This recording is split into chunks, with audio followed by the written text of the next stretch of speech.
ایک سوال انہوں نے یہ پوچھا ہے کہ جی زیارت پر جانے والوں کے لیے کچھ خصوصی ہدایات، زیارت کے میں آپ کو ایک حوالہ دیتا ہوں، وہاں آپ جا کے ذرا دیکھیے گا، مفاتیح الجنان آپ اٹھائیے گا تو آپ لوگوں کے گھر میں بھی ہوگی انشاءاللہ العزیز،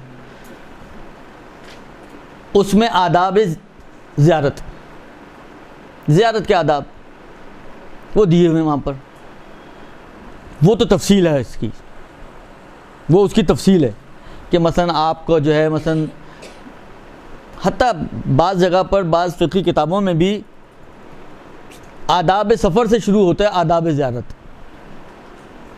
کہ سفر کے آداب کیا ہیں، آپ نے بالآخر سفر بھی تو لوگوں کے ساتھ کرنا نا، اس میں آپ کو کن چیزوں کا خیال رکھنا ہے۔ تو میں نے کہا نا اگر دیکھا جائے تو یہ ایک ہی کافی تھا آج کی کلاس کے لیے، لیکن میں اس کو بہت ہی مختصراً آپ لوگوں کی خدمت میں عرض کروں، باقی آپ خود تھوڑا سا ہوم ورک کریں کہ آپ اس کو مفاتیح میں ذرا جا کے دیکھیے گا۔ آداب زیارت ہیں، کچھ آداب زیارت ہیں جو عمومی ہیں اور کچھ خاص، مثلا امام حسین علیہ السلام کی زیارت کے آداب ہیں۔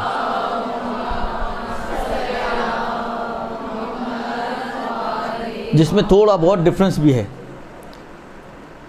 لیکن بہرحال ایک جملہ جو بہت سی زیارتوں میں بھی آپ کو ملے گا، وہ بہت ہی اہمیت کا حامل ہے زیارت کے لیے۔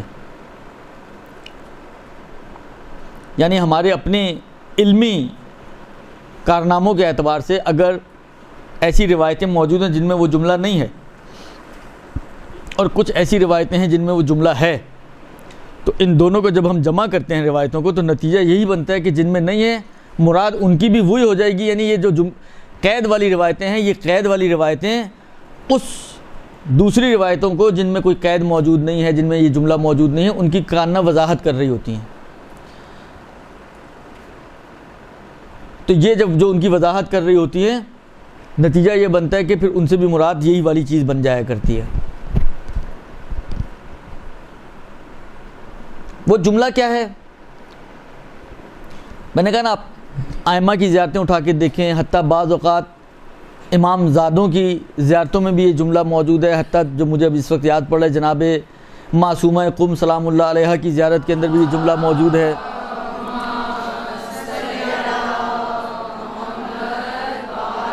یعنی ان کی زیارت کے حوالے سے تو یہ جملہ ہے خاص، یہ قابل اہمیت ہے، اور وہ ہے عارفاً بحقہ،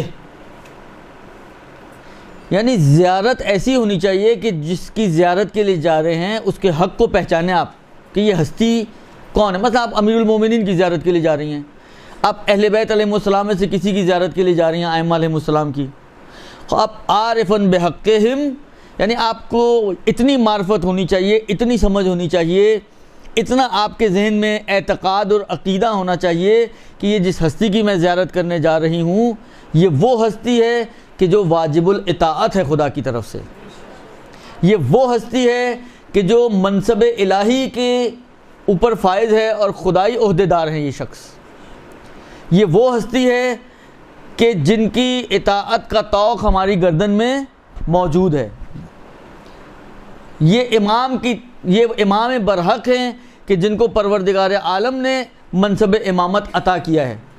یہ میرے اور آپ کے بنائے ہوئے امام نہیں ہیں کہ پتہ ہی نہیں ہم کس کو امام بنا رہے ہیں، یہ وہ ہیں کہ جن کو اللہ نے امام بنایا ہے، کہ ظاہراً دعائے ندبہ میں ایک جملہ آپ لوگ پڑھتے ہیں کہ وَشَرَطْتَ عَلَيْهِمُ الزُّهْدَ وَعَلِمْتَ مِنْهُمُ الْوَفَا، خدا نے اے اہل بیت آپ لوگوں پر زہد کو شرط کیا، یعنی آپ کے لیے پروردگار عالم نے زہد کو بعنوان شرط کہ اگر امام بننا ہے تو مثلا زاہد بننا ہوگا، وَعَلِمْتَ مِنْهُمُ الْوَفَا، اور جانتا تھا خدا کہ آپ اس شرط پر عمل کریں گے، آپ اس شرط کو وفا کریں گے۔ یہ وہ ہستیاں ہیں، یہ انتہائی اہمیت کا حامل ہے یہ جملہ۔ آپ دیکھیے اب بعض چیزیں ایسی ہیں کہ صحیح ہے بولنے کی حد تک تو میں بتا رہا ہوں آپ کو، لیکن شاید ممکن ہے پریکٹیکلی اتنی آسان نہ ہوں، لیکن بہرحال یہ چیزیں تھیں۔ علامہ مجلسی کا نام آپ لوگوں نے سنا ہوگا، ان کے پدر بزرگوار جناب تقی مجلسی علامہ مجلسی محمد باقر مجلسی اور ان کے پدر بزرگوار تقی مجلسی. ان کے پدر بزرگوار کے بارے میں نقل کیا جاتا ہے کہ یہ اطباعت عالیہ کی زیارت کی غرض سے نجف آئے. اچھا، آپ میں سے کتنے سارے لوگ، ابھی میں نے کہا نا کہ کچھ چہرے ایسے ہیں جو ابھی ہو کر آئے ہیں تازہ، آپ میں ایسے بھی ہوں گے جو آگے پیچھے پلس مائنس بہت سے لوگوں نے زیارتیں کی ہوں گی. آپ فرض کریں آپ کربلا پہنچیں، آپ ہوٹل میں آپ نے سامان رکھا، پہلا دل آپ کا کیا چاہ رہا ہوتا ہے اس وقت؟ انسان کا بس نہیں چل رہا ہوتا کہ وہ ایئرپورٹ سے سیدھا ہی حرم جائے. اتنا اس کا دل بے قرار اور بے تاب اور بے چین ہوتا ہے کہ وہ بس سامان رکھے اور بھاگے. کھانا کھایا ہے نہیں کھایا ہے، تھکے ہوئے ہیں، کسی چیز کو لحاظ کرنے کے لیے انسان آمادہ نہیں ہوتا، اور اس کا دل چاہ رہا ہوتا ہے کہ بس کسی طرح بس حرم پہنچ جائے جس کی خاطر اتنی دور سے ہم اٹھ کر آئے ہیں. مثلا یہی کام امیر المومنین کے حرم میں، مثلا جب آپ نجف پہنچتے ہیں اس وقت بھی یہی کیفیت ہوتی ہے انسان کی کہ انسان کا بس دل چاہ رہا ہوتا ہے کہ کسی طرح پہنچ جائیں ہم حرم میں. اب آپ دیکھیں یہ ہماری کیفیت ہے، جذبات ہیں نا یہ ہمارے. یہ جناب تقی مجلسی صاحب جب نجف پہنچے تو حرم نہیں گئے. کیوں نہیں گئے؟ کہتے ہیں انہوں فرماتے ہیں کہ میں نے یہ سوچا کہ میں ابھی اپنے آپ کو اس قابل نہیں پا رہا کہ میں اس بارگاہ میں حاضر ہو سکوں. پھر کیا کیا انہوں نے؟ کہتے ہیں یہ نجف کے باہر ایک مقام امام زمانہ علیہ السلام ہے، کہتے ہیں میں وہاں چلا گیا اور وہاں جا کے میں نے عبادتیں اور ریاضتیں شروع کر دیں. کہتے ہیں 10 دن کا وقت گزرا، یعنی 10 دن وہ حرم نہیں گئے ہیں، نجف میں موجود ہیں لیکن 10 دن حرم نہیں گئے ہیں، اس لیے کہ اپنے آپ کو یعنی یوں سمجھ لیں کہ اپنا زنگ اتار رہے ہیں تاکہ وہ جو ریز اور وہ جو روحانیت ہے اس حرم کی اس کو اپنے اندر سمو سکیں. 10 دن بعد کہتے ہیں کہ میں نے محسوس کیا کہ حجاب میری آنکھوں سے ہٹ رہے ہیں. کہتے ہیں اس کے بعد میں حرم میں داخل ہوا. پھر یہ واقعہ لمبا ہے، یہ زیارت جامعہ کے حوالے سے یہ واقعہ ملتا ہے، میں اس کی تفصیل میں بھی نہیں جا رہا، لیکن صرف مجھے بتانے کا مقصد یہ تھا کہ دیکھیں یہ کیفیت ہمارے اندر، ہمارے پاس تو مشکل ہوتا ہے کہ ہمارا پورا ٹرپ ہی 10 دن کا ہے. حالانکہ ان کے حجاب 10 دن میں اترے ہیں، ہمارے تو پتہ نہیں کتنے دنوں میں اترے ہیں حجاب. کتنی موٹی موٹی چادریں ہماری آنکھوں کے آگے پڑی ہوئی ہیں، اس چادروں کو ہٹانے کے لیے پتہ نہیں ہمیں کتنی مدت چاہیے. لیکن بہرحال جب انسان ان اطوات عالیہ میں جاتا ہے تو ہمیں جانے سے پہلے تھوڑا سا اپنے آپ کو آمادہ کر لینا چاہیے، کیونکہ وہاں پہ تو یہ ٹائم نہیں ملنا 10 دن کا.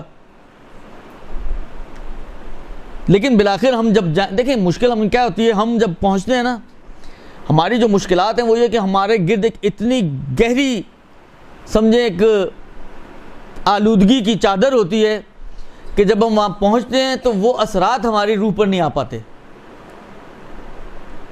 ہم ان اثرات سے فائدہ نہیں اٹھا پاتے. لہذا جیسے جاتے ہیں ویسے ہی واپس آ جاتے ہیں. جاتے ہوئے بھی فلائٹ میں نماز نہیں پڑھی تھی، آتے ہوئے بھی فلائٹ میں نماز نہیں پڑھی.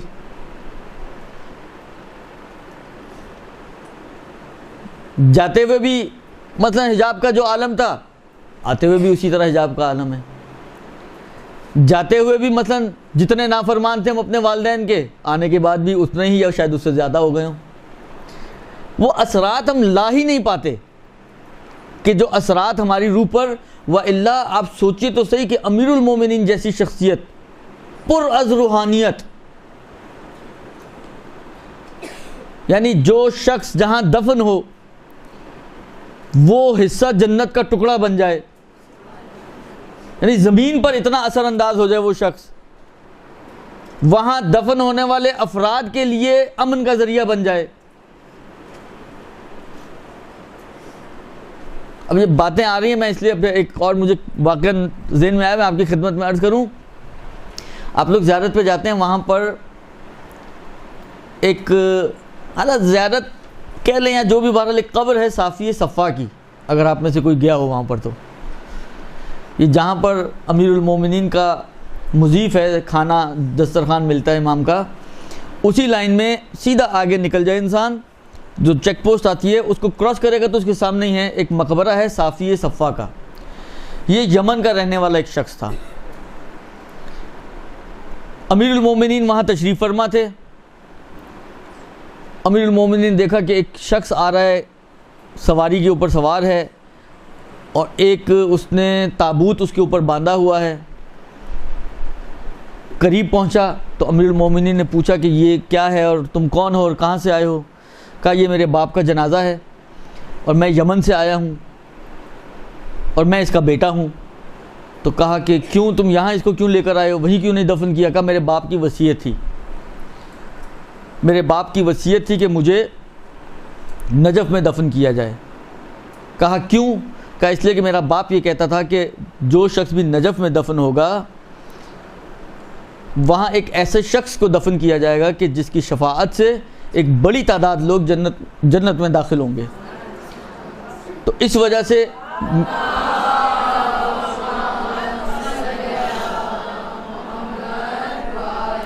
میرے باپ نے یہ وصیت کی تھی.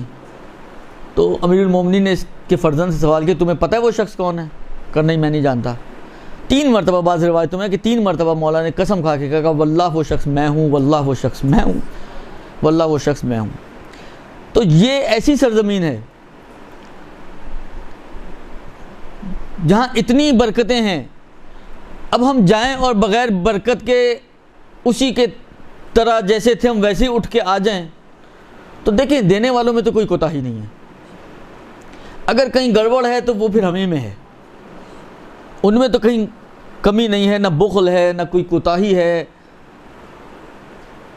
وہ تو کریم ابن کریم ہستیاں ہیں, ان کی عطا کی کوئی حد و حدود نہیں ہے. لہذا اہم چیز جو ہے وہ یہ ہے کہ معرفت حاصل کریں اور اس معرفت کے ساتھ زیارت کو انجام دیں.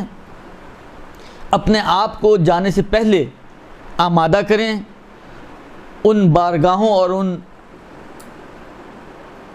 مزارات پر حاضری کے لیے اور ان کے فیوضات کو حاصل کرنے کے لیے, تاکہ جب جائیں تو خالی ہاتھ واپس بہرحال نہ آئیں. امیر المومنین کی زیارت ہو, امام حسین کی زیارت ہو, حضرت عباس کی زیارت ہو, کاظمین کی زیارت ہو, سامرہ کی زیارت ہو, یہ سب کے سب وہ ہستیاں ہیں کہ روایتوں کے مطابق جو ان کی درگاہ پہ جاتا ہے وہ خالی ہاتھ واپس نہیں آتا. تو یہ ایک بہت اہم چیز ہے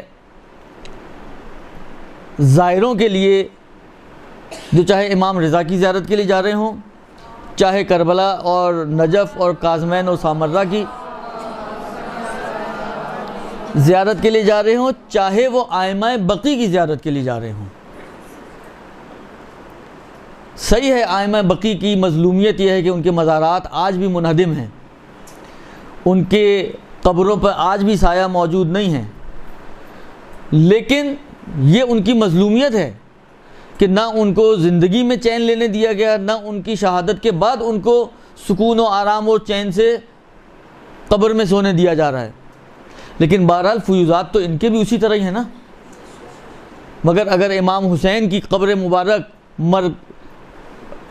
منبع فیض ہے تو کیا امام حسن مجتبیٰ کی قبر مبارک منبع فیض نہیں ہوگی؟ اگر کاظمین و سامرہ کے ائمہ کی قبور جو ہے وہ منبع فیض ہیں تو کیا امام باقر و امام صادق و امام سجاد کی قبریں منبع فیض نہیں بنیں گی؟ وہ بھی اسی طرح منبع فیض ہیں. بلکہ میں آپ کی خدمت میں عرض کروں, آغا وحید حفظہ اللہ تاکید کیا کرتے ہیں کہ جس طریقے سے ہم باقی ائمہ کی قبروں پہ جب داخل ہوتے ہیں کتنا پہلے ہم جوتے اتار دیتے ہیں. وہ ان کی تاکید ہے کہ آپ کوشش کریں کہ جب آپ بقی میں داخل ہوں تو جوتے اتار کے داخل ہوں, یہ بھی تو ائمہ کا حرم ہے.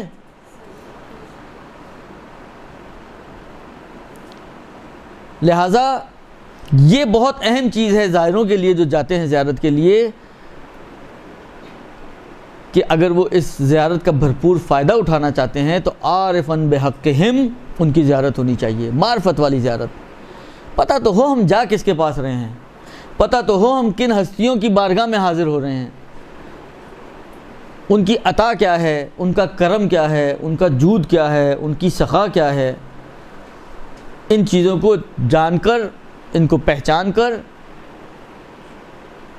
دیکھیں یہ بہت ہی فطری سی چیز ہے نا. مثلا فرض کریں ایک شخص کے بارے میں آپ بہت پریشان حال ہیں، اللہ سمجھانے کے لیے ایک مثال دے رہا ہوں، آپ سے ہونا ضروری نہیں کہ آپ ہی لوگ ہوں. مطلب کوئی شخص ایکس وائی زی بہت پریشان ہے، مثلا بہت پریشان ہے، بہت ہی ٹینشن میں ہے، بہت ہی ڈپریشن میں ہے. مثلا فرض کریں اس کے بچوں کی اس کے پاس فیس نہیں ہے اور پریشان ہے کہ اگر فیس جمع نہیں کی تو میرے بچوں کو نکال دیا جائے گا. آپ مثلا فرض کریں وہ شخصیت ہیں کہ آپ لوگوں کی ہیلپ کرتی ہیں اسی حوالے سے، مطلب کہ آپ کو بڑا شوق ہے کہ بچے پڑھیں، تو آپ جہاں پر آپ کو کوئی ایسا بچہ ملتا ہے کہ جس کی فیس کا مسئلہ، آپ اس کی فیس پے کر دیتی ہیں. لیکن اس خاتون کو پتہ نہ ہو کہ آپ یہ کام کرتی ہیں، اس کی مشکل حل ہوگی، اس لیے کہ اس کو پتہ ہی نہیں ہے کہ یہ دینے والی ہستی ہے. لیکن اگر اس کو پتہ ہو کہ یہ جو خاتون میرے ساتھ بیٹھی ہوئی ہے، سامنے کھڑی ہوئی ہے، یا مطلب فرض کریں میرے اڑوس پڑوس میں رہتی ہے، اس کا ہاتھ بہت کھلا ہے، وہ کسی کو رد نہیں کرتی، اب آپ بتائیں اس کی مشکل حل ہوگی یا نہیں ہوگی؟ اس کا اطمینان کا کیا عالم ہوگا کہ یار چلو نہیں ہو رہا میں اس کے پاس جاؤں گی. تو پتہ ہو کہ ہم کس کے پاس جا رہے ہیں، وہ کیسے عطا کرنے والے ہیں، یہ اور بات ہے. اور آپ آنکھیں بند کر کے بلائنڈلی چلی جائیں، صحیح آپ نے اپنی ایک روٹین میں، وہ جو کہتے ہیں نا لقلقۂ زبانی، آپ نے ایک روٹین میں لمبی سی لسٹ، جو روز یہاں پہ آپ نماز میں دعا کرتے ہیں آپ نے وہاں پہ بھی جا کے دعا مانگ لی، لیکن نہ آپ نے صاحب قبر کو پہچانا، نہ اس کی معرفت حاصل کی، نہ اس کے کرم کو پہچانا، نہ اس کی بخشش کو پہچانا، نہ اس کے جود و سخا کو پہچانا. تو بہرحال یہ ایک ایسی چیز ہے کہ فطرتاً وہ بات بنتی ہی نہیں ہے جب جو بات اس صورت میں بنتی ہے کہ جب انسان جانتے پہچانتے ہوئے کسی کے سامنے اپنی حاجت کو پیش کرتا ہے. میں نے کہا نا یہ ایک جو نقطہ میں آپ کی خدمت میں عرض کر رہا ہوں یہ کی نقطہ ہے. باقی اور بہت ساری چیزیں ہیں کہ جو ان زائروں کی خدمت میں کہی جا سکتی ہیں، یا بعض اوقات گروپ ساتھ ہوتے ہیں تو ہم بولتے بھی ہیں کہ انسان جب وہاں جا رہا ہے تو وہاں جا کر بالآخر کوشش کرے کہ اپنے آپ کو چینج کرے، اپنی روح کو چینج کرے، اپنی فطرت کو چینج کرے، اپنے جو خطائیں ہیں، جو غلطیاں ہیں. دیکھیں ہم لوگ بعض اوقات ایک بڑی تعداد ہم میں سے وہ ہوتی ہے کہ جب ہم کسی بھی حرم میں ہوتے ہیں اور جو ہم دعائیں مانگ رہے ہوتے ہیں اس میں کیا ہوتا ہے، آپ خود اپنے آپ سے سوال کریں کہ ہم جو مانگ رہے ہوتے ہیں وہ کیا مانگ رہے ہوتے ہیں. کسی کی بچی کی شادی کا مسئلہ ہے تو وہ اس کے اوپر بیٹھا ہوا ہوگا، وظیفے بھی پڑھ رہا ہوگا، وہاں پر تبرہ بھی کر رہا ہوگا، وہاں پر جو جس نے بتایا وہ حرم میں بیٹھا پڑھ رہا ہے یا پڑھ رہی ہے وہ خاتون تاکہ اس کی بچی کی شادی ہو جائے. کسی کی اولاد نہیں ہے تو وہ اولاد کے پیچھے لگے ہوئے ہیں. کسی کے کاروبار کا مسئلہ ہے تو یعنی ہم جس کو کہیں نا بہت بڑا ہم و غم جو ہوتا ہے اہل بیت کی بارگاہ میں حاجتیں طلب کرنے کا، وہ ہماری دنیا ہے. اس لیے کہ ہم دنیا سے نکلیں تو آخرت کی سوچیں گے نا. ہم میں سے کتنے ایسے لوگ ہیں جب ائمہ کی بارگاہ میں جاتے ہیں تو ان سے یہ دعا کرتے ہیں کہ مولا اپنی مزید معرفت کو ہمارے دل میں بڑھا دے. کتنے لوگ ہیں کہ جو خدا سے یا ائمہ سے یہ دعا مانگتے ہیں کہ جو ہمارا یقین آپ کی ذات پر ہے اس یقین کو مزید بڑھا دے.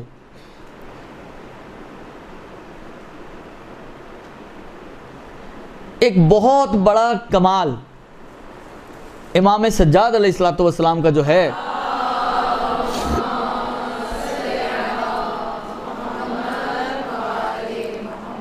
وہ یہ ہے کہ امام سجاد علیہ السلام نے بالخصوص، باقی ائمہ کی جو دعائیں ہیں ان میں بھی ہے لیکن انہوں نے تو کام ہی دعاؤں کے ذریعے کیا نا، اس لیے میں امام سجاد کا ریفرنس دے رہا ہوں کہ امام سجاد علیہ السلام نے بالخصوص ہمیں بتایا اور سکھایا کہ دعا مانگتے کیسے ہیں.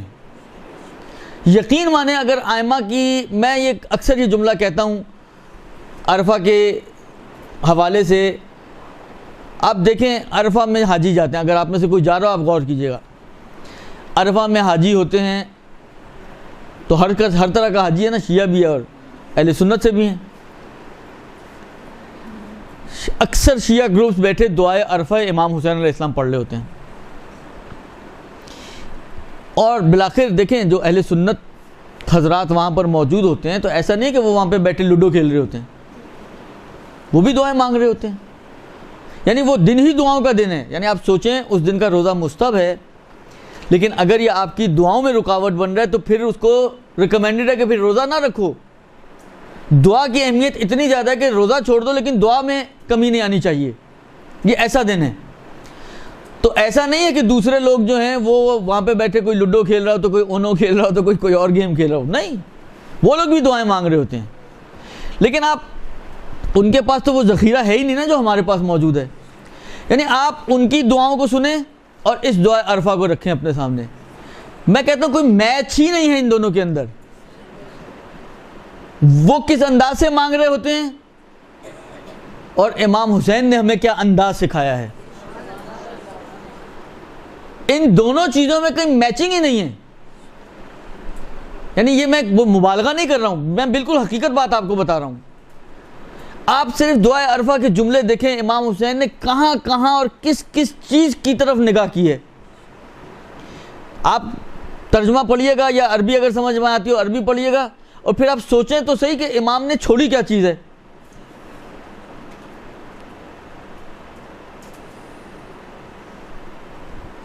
اتنی جامع، اتنی بہترین، اتنے پیارے انداز سے دعا میں جو سب سے پیاری چیز ہوتی ہے، جو سب سے قیمتی چیز ہوتی ہے نا، وہ یہ ہوتی ہے کہ انسان اپنے آپ کو پست سے پستر شو کرے اور خدا کو بلند سے بلندتر شو کرے. آپ دعائے عرفہ کو دیکھ لیں، اپنی کس پستی کا اظہار کیا ہے امام حسین نے اور خدا کی کس بلندی کا اظہار کیا ہے. یعنی جو تھیم ہے دعا کی کہ اپنے آپ کو جتنا نیچے لے جا سکتے ہو لے جاؤ اور خدا کو جتنا بلند کر سکتے ہو کر دو، وہ اس دعا میں آپ کو نظر آئے گی. یعنی اپنی کمال تھیم کے ساتھ یہ دعا پڑھی گئی ہے. اور صرف یہی دعا نہیں، آپ امام سجاد کی مکارم الاخلاق اٹھا کے دیکھیں، ابو حمزہ شمالی اٹھا کے دیکھیں آپ. یعنی یہ وہ چیزیں ہیں کہ جن کی طرف کبھی ہمارے، یعنی اگر یہ واقعی یہ دعائیں جنہوں نے نہ پڑھی تو ابھی بھی ان کے ذہن بھی نہیں جائیں گے کہ ہمیں اس چیز کو بھی مانگنا چاہیے، ہمیں یہ چیز بھی مانگنی چاہیے، ہمیں یہ طلب بھی کرنی چاہیے.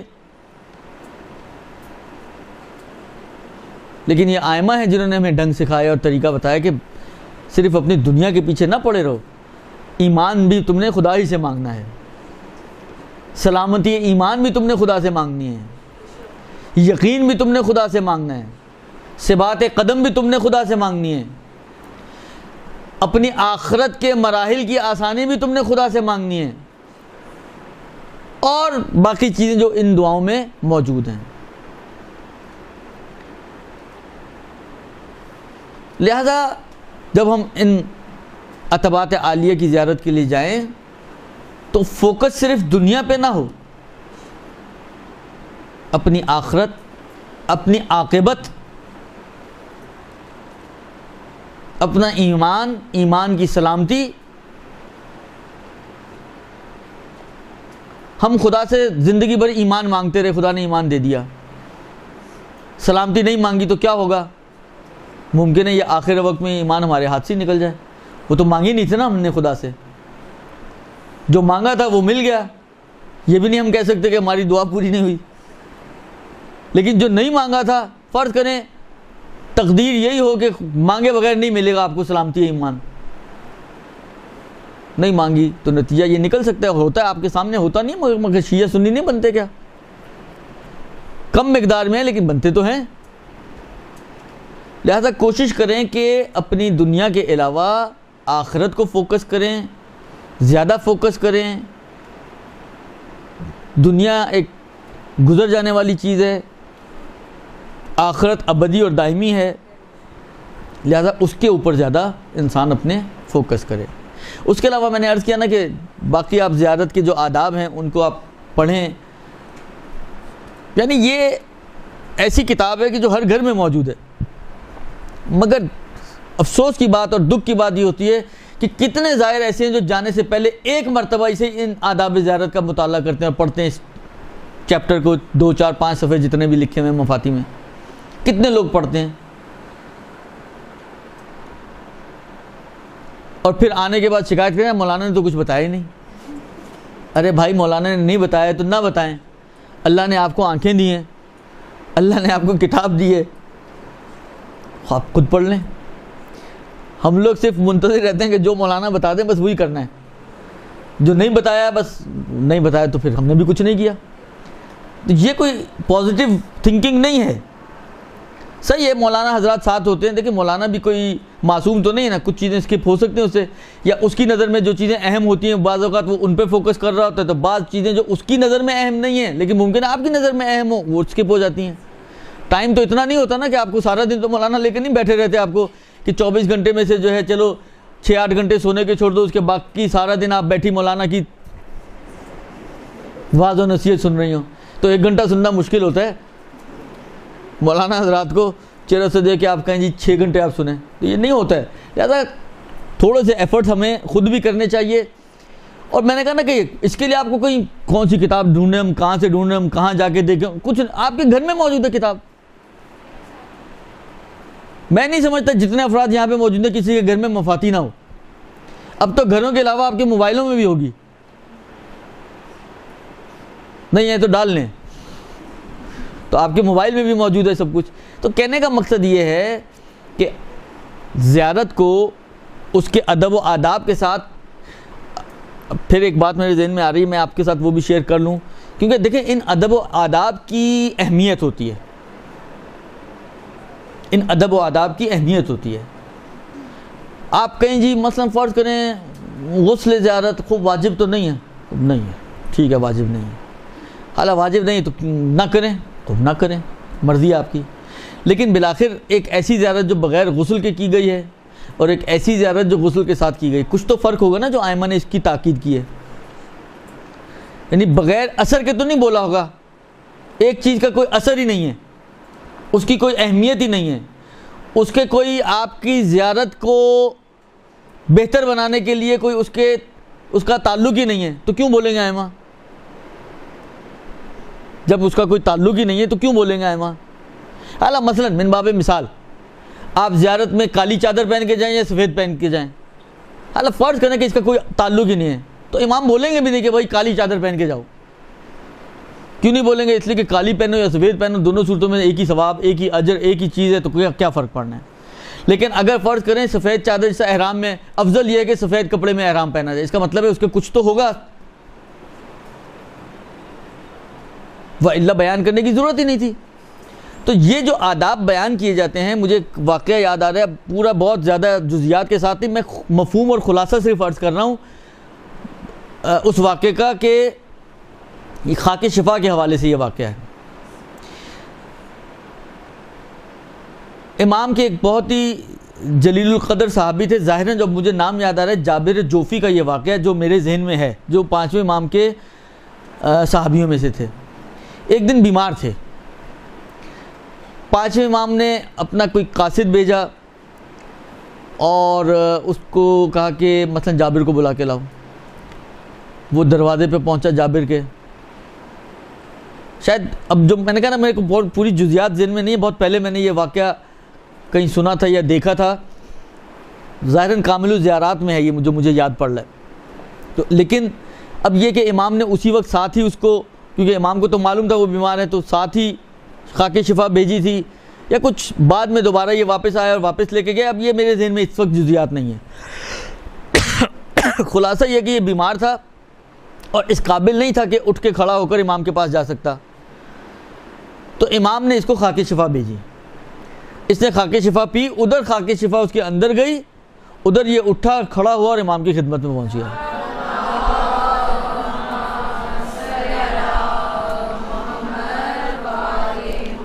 اور پھر جب امام کی خدمت میں پہنچا تو امام نے بتایا کہ میں نے خاک شفا بھیجی تھی جس کی وجہ سے تمہیں یہ حاصل ہوا, یہ فائدہ ہوا.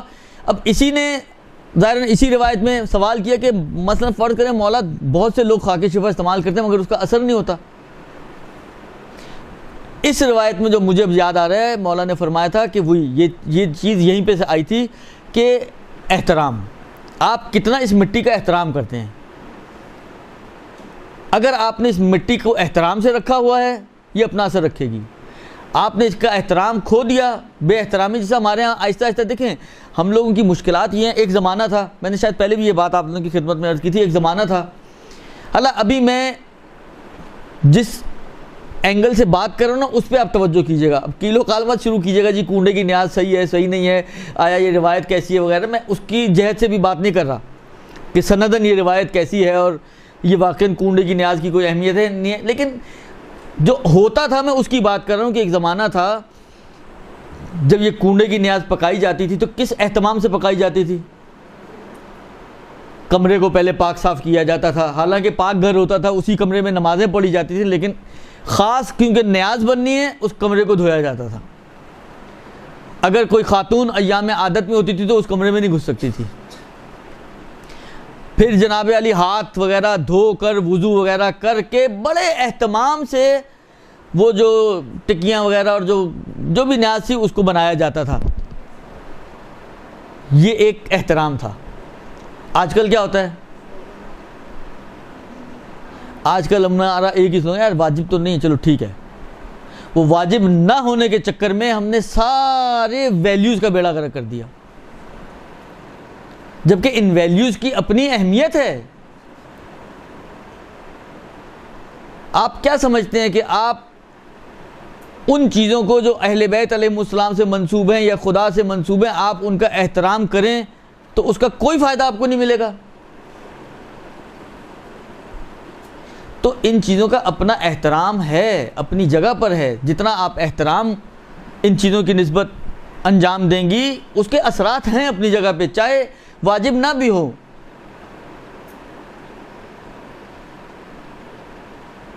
اسی طریقے سے زیارت کا بھی مسئلہ ہے کہ زیارت کے جو ادب و آداب بیان ہوئے ہیں، آپ رعایت کرتے ہوئے ان آداب کی زیارت کریں، اس کی ایک اپنی اہمیت ہے، اس کی ایک اپنی ارزش ہے، اس کے ایک اپنے اثرات ہیں۔ اور آپ واجب نہ ہونے کے چکر میں سب کچھ چھوڑ دیں، نہ غسل کیا، نہ مثلا فرض کریں جن زیارتوں میں ہے کہ جی لباس صاف ستھرا پہنے، آپ نے وہی کپڑوں میں چلے گئے، نہ آپ نے معطر کریں اپنے آپ کو، نہ آپ نے عطر لگایا، مثلا فرض کریں ہے کہ جی آرام آرام سے قدم اٹھائیں، نہ آپ نے اس کا لحاظ کیا، بھاگتے دوڑتے وہاں پہنچ گئے، صحیح ہے زیارت تو ہو ہی جائے گی، لیکن پھر وہی والی بات آتی ہے کہ زیارت تو ہو جائے گی لیکن جو اثر اس زیارت کا ہے اور جو اثر اس زیارت کا ہے، بہرحال اس میں فرق ہوگا۔ لہذا جب بھی آپ زیارت کے لیے جانا چاہیں تو ان ادب و آداب کا ضرور مطالعہ کریں جو آپ کی گھروں میں موجود ہے، مفاتیح میں موجود ہے، اور پھر جتنا ان چیزوں کا لحاظ رکھتے ہوئے آپ زیارت کریں وہ آپ کو اتنی ہی زیادہ فائدہ پہنچائے گی۔ برحمتك يا أرحم الراحمين وصلى الله على محمد وآله الطاهرين